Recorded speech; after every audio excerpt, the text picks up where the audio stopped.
we're gonna be learning something new to start off the video. So I have a drill bit set here, and you can see it goes from 15/64 to 1/4 inch. To tap this hole right here is 17/64. Out of the 30 bit set I have, I don't have the one I need. So I had to run to Menards, pick one up, and this will be the first time I'm tapping a hole. Hopefully it goes good.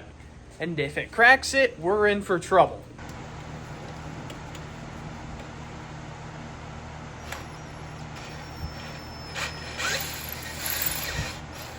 So that's the way I understand it. Basically, we have a screw that basically cuts its own threads out inside of a bare hole. Oh well.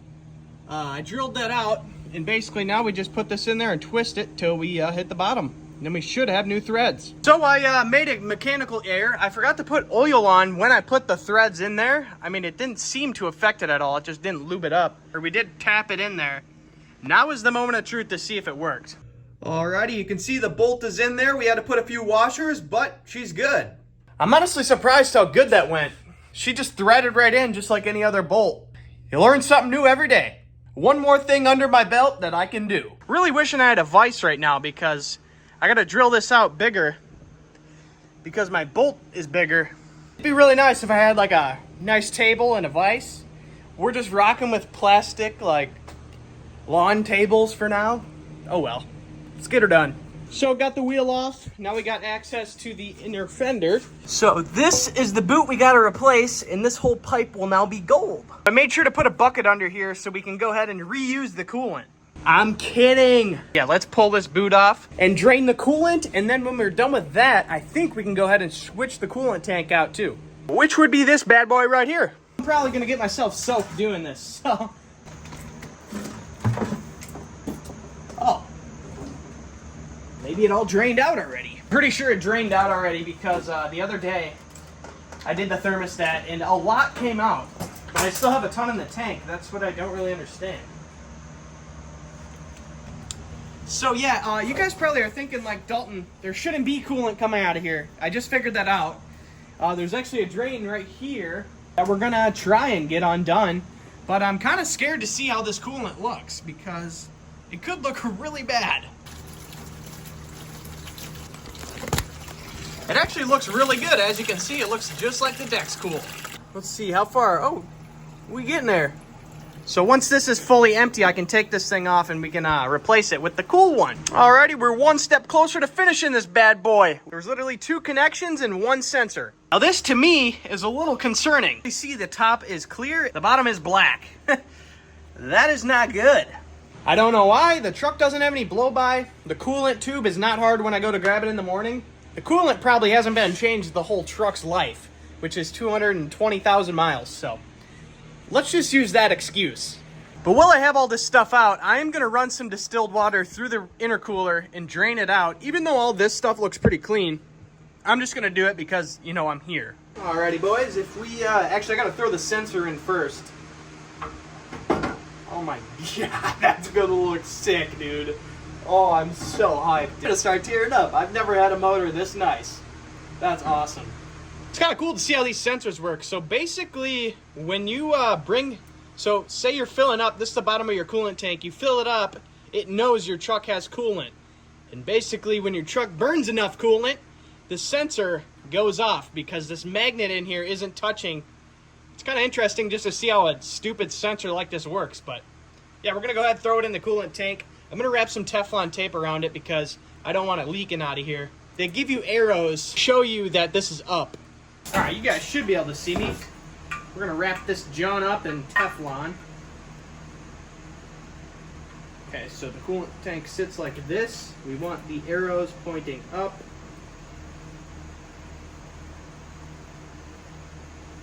Alrighty, after a long wait, dude, I figured something out. These boots, bro, they are not coming off. You couldn't even throw a clamp on it and they won't fall off under boost. Oh my god. I could barely get that thing off. It took me like 20 minutes just to slide it off the pipe. I'm talking about these things. Sliding the pipe in them and taking them out. That's not a bad thing though, that's a good thing. That means we probably won't have any boost leaks. I am going to do a boost leak test at the end of this. Now that we got the Y-bridge on and the cold side tube, we can go ahead and throw the coolant tank in. I didn't want to have the coolant tank in the way doing that pipe, so I just threw that pipe on right away. I feel like that was the smart thing to do. And our MAF sensor, got to make sure not to break that, because those are expensive, dude. You wouldn't believe how much a MAF sensor costs. It's insane.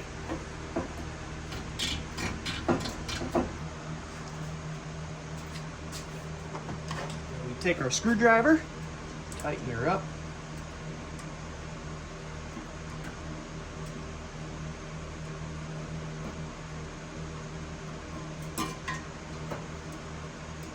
Sorry if my head's in the way. Kinda need to see.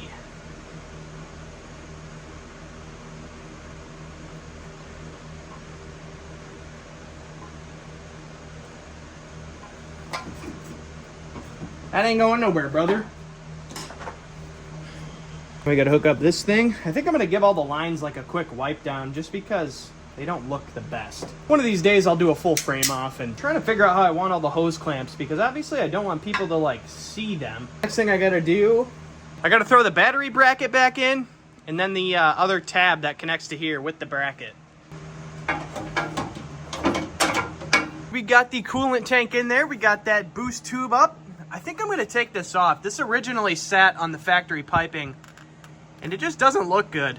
I think what I'm gonna do is I'm gonna wrap it in electrical tape or get some more of this stuff.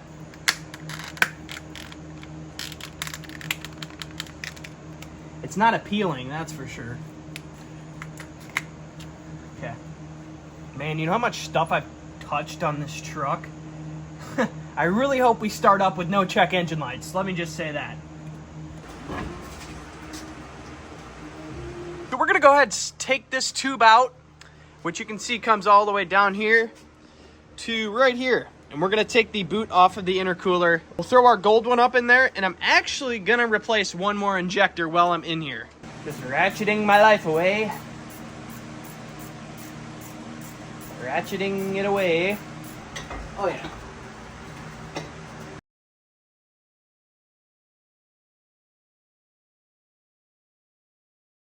So after I ended up pulling that tube out, I decided to pull the number 8 injector, and I found a little bit of crud down in the injector hole, which makes me kind of think that the injector was leaking. Squirt which could have been the brother. cause of our Let's throw problem this with the baby truck running in. rough. Put some starting fluid in it, cleaned out the bore, and then we were good to go to throw the new injector. I figured while I don't have the big, gigantic intake piece, I could go ahead and take that out back there.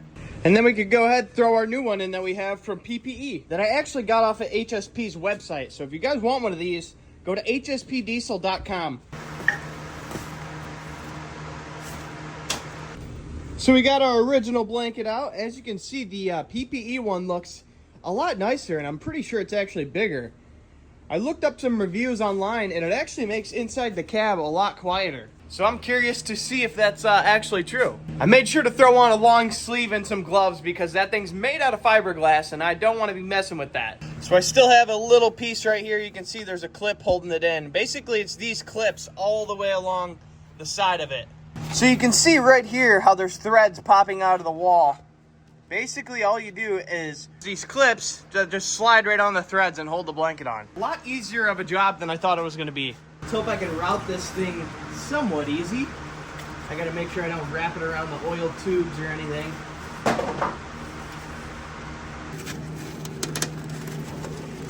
All right, we got the blanket back there. She looks a lot nicer than that torn up fiberglass. So I got all the clips on it and everything. I rerouted this tube up to the turbo. We got to throw the clamps on, and then we should be good to go to put this thing back together. Just got back from AutoZone, picked up some coolant, and then I also picked up a gallon of distilled water because I'm going to try and drain all the bad stuff out of the intercooler with just this gallon. Hopefully it works.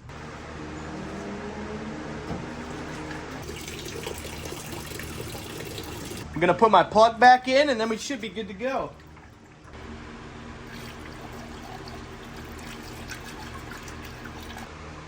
First startup.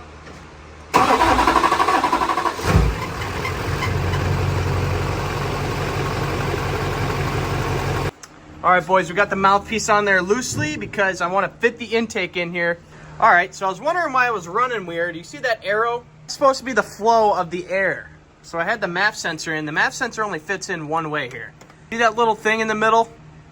If it's like this, the air isn't going to be touching it. So that's why it was running goofy. So I got to go ahead and flip this piece around. Well, guys, I just hired a cameraman. Yeah, that looks more right. Hold on, I'm looking at it. Yeah.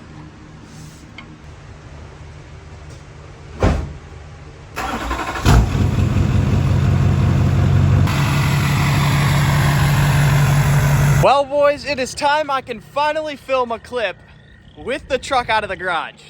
And it starts raining.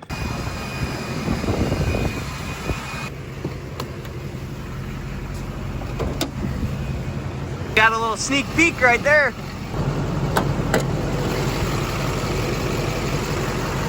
I can officially say we now have the nicest looking engine bay I have ever owned. Quick rundown on what we all have from HSP.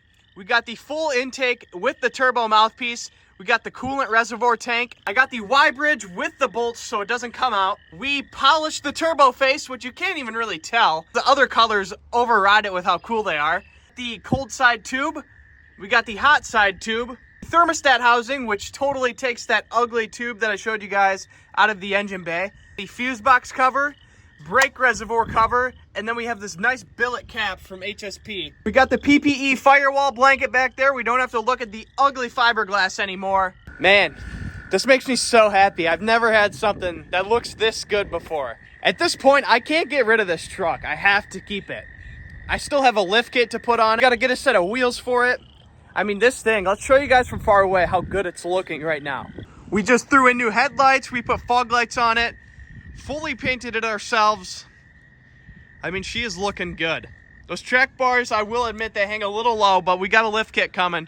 Or we got a lift kit sitting in the garage for it. But man, there's one thing I can tell you guys, is this turbo sounds so much better. I don't know if it's the intake, if it's an open intake, or what it is. Definitely breathing a lot better just driving it from my house to the gas station, which is like half a mile. Let's just call all this piping phase 1. I'll leave you with that. I still have the up pipes in my garage, and there's a reason I didn't do those, which you guys will see here very soon in the next couple videos. Another cool thing about this kit is I didn't have to send it off or anything to get powder coated. They powder coat it in-house, send it out to you, and you can install it right when you get the kit. I honestly kind of like how you can see the gold right there too. I might leave the fender wells out and just throw some rock lights in there, because that looks really cool. I don't know. Let me know what you guys think if I should do that. But we're gonna go get some drive clips and we'll get you guys some poles.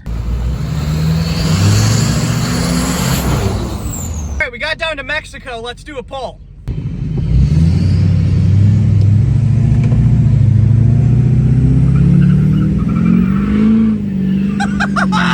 Brother!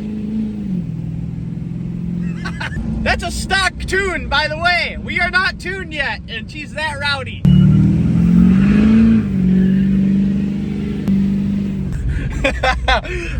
Dude, this thing rips. Alrighty, boys, hope you like that. So guys, another thing about this kit I forgot to mention, normally when you put coolant in it, you have to bleed all the air out of the system. The thermostat reroute, I think it's called, bleeds itself. So I don't have to worry about getting the air out of the coolant system or anything. All I do is add coolant, which I drove it around for like 10-15 minutes now, and the only problem is it said low coolant. That's just all the air getting out of the system, so I gotta go buy more coolant and put some more in it, then we're good. Other than that, I plan on doing a boost leak test, which with those boots that are on there super tight, I don't plan on having any boost leaks, but you never know. Those boots gotta be rated for like 60 PSI a boost, and my stock tune is pushing like 20, 24 maybe. We should be good there, but I'm just gonna double check it. If you guys are interested in getting any of this stuff, head over to HSP's website. But if you guys enjoyed the video, make sure to hit the subscribe button. And we got a lot more stuff coming I'm super excited about.